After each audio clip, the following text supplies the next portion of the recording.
ایک اور واقعہ سامنے آتا ہے مونک بحیرہ سے ملاقات کا واقعہ۔ بصرہ میں ایک کرسچن مونک یعنی راہب رہتا تھا جس کا نام تھا بحیرہ۔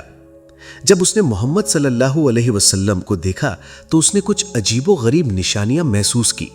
نشان نبوت دکھی کہ ایک بادل ان کے اوپر سایہ کرتا تھا دھوپ سے۔ جب وہ پیڑ کے نیچے بیٹھے تو شاخیں جھک گئیں انہیں چھاؤں دینے کے لیے۔ اس نے حضرت محمد صلی اللہ علیہ وسلم کے پیٹھ پر مہر نبوت بھی دیکھی، یعنی حضرت ہود کا نشان۔ بحیرہ نے حضرت ابو طالب رضی اللہ سے کہا، سنو، یہ لڑکا عام بچہ نہیں ہے، میں ان نشانیوں کو اس میں دیکھ رہا ہوں جو ہماری کتابوں میں آخری پیغمبر کے لیے لکھی گئی ہیں۔ میں تمہیں نصیحت کرتا ہوں، اس لڑکے کو سیریا کے اندر مت لے جاؤ، وہاں کچھ لوگ اسے پہچان سکتے ہیں اور اگر پہچان گئے تو نقصان پہنچا سکتے ہیں۔